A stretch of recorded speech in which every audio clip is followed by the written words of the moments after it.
I've seen a lot of videos on Freddie Mercury's life, but this is my favorite. You get to see him in a whole new light. And I know it's not fair to compare, but I think this one is better than Bohemian Rhapsody. So here's the story of Freddie Mercury's last two birthdays. His first birthday after being diagnosed, September 5, 1990, was a typical British affair.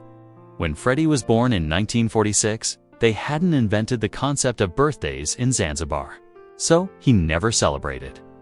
When he moved to England, he started celebrating with the rest of the world. And though the Queen frontman could fill stadiums, he kept his birthday celebrations intimate. No hordes of adoring fans, no screaming reporters, no sold-out arenas. Just a handful of his closest friends gathered at his home for dinner. The guests included Mary Austin, his first great love, the woman he once said would have been his wife if things had been different.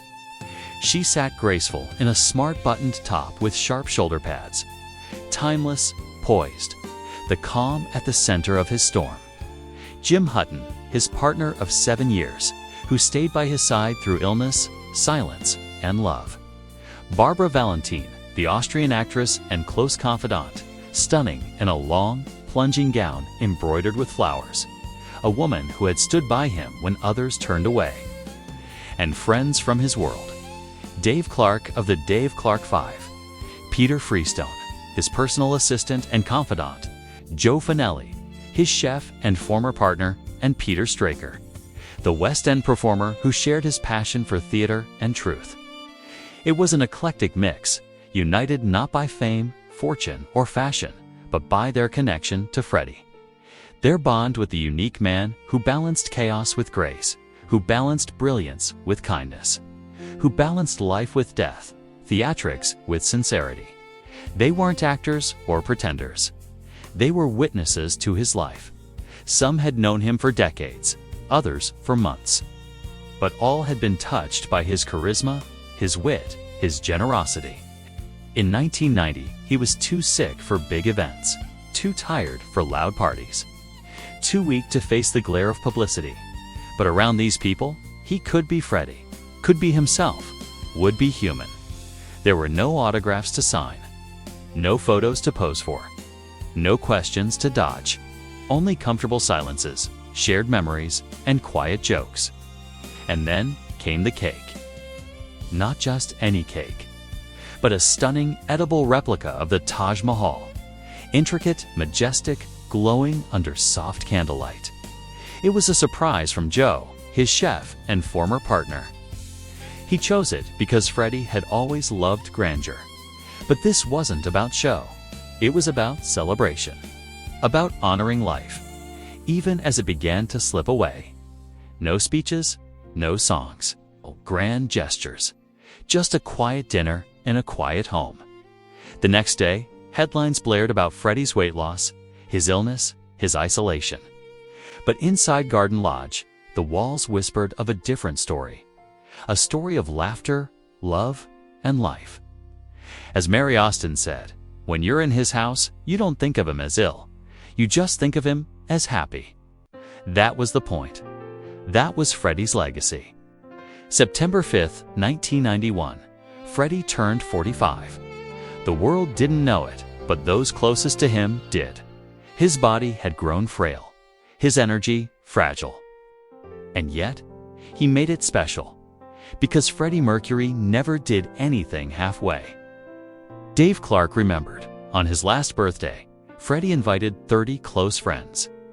And his chef, Joe Fanelli, prepared 30 different courses, each paired with a different wine. That was Fred, never boring. 30 courses, 30 wines, not for spectacle, but because he cared. Because he wanted his friends to feel cherished, to taste every flavor, to linger in the moment, at each place setting a small gift. A Tiffany trinket, carefully chosen, not extravagant, but deeply personal. A quiet gesture that said, I see you. I thank you. I love you. Mike Moran, his close friend and collaborator, remembered how meticulous Freddie was about every detail.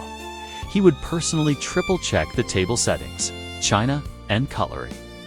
I'd say, Fred, "It's only us," and he'd reply, "That's not the attitude." Before fussing on, even in decline, he demanded perfection, not for ego, but for dignity. It's for the belief that every moment matters, especially the last ones. The night was gentle, warm, full of soft music, laughter, conversation, and games. No sadness, no tears, just presence. For Freddie wasn't dying in that room. He was living. He sat among them, not on a throne, but in his favorite chair, listening, smiling, occasionally cracking a joke. Something cheeky, something only Freddie could say.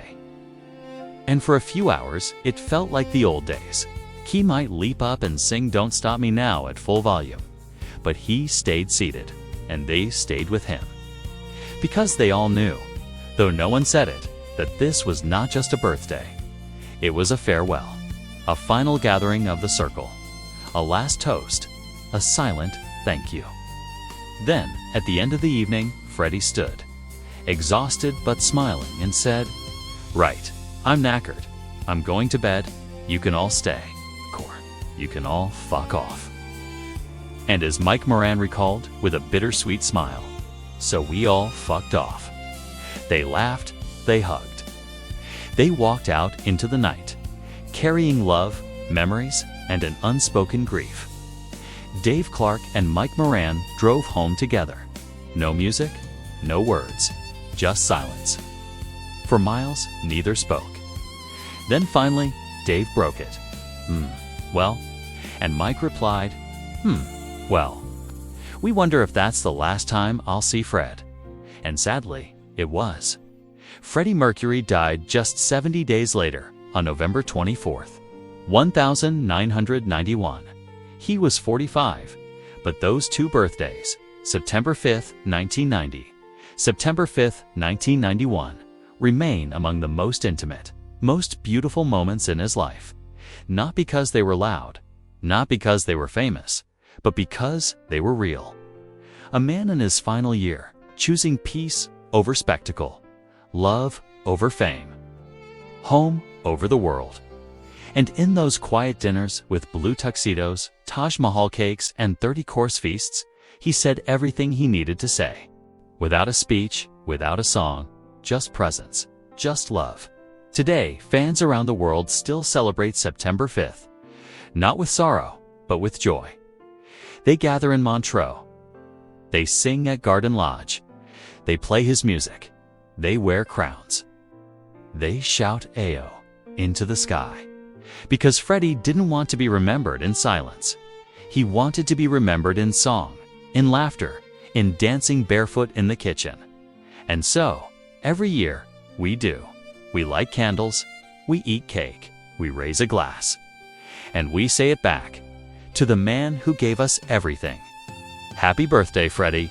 You were here. You were loved. You are never gone.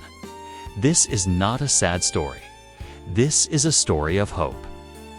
Hope for anyone facing their own mortality. Hope for anyone who has lost someone they love.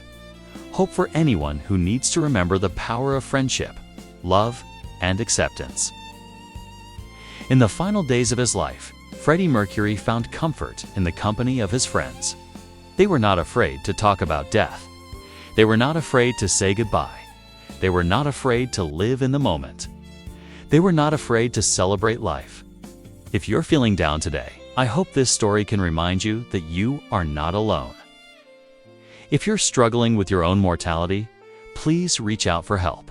Talk to a friend. Talk to a therapist. Talk to someone.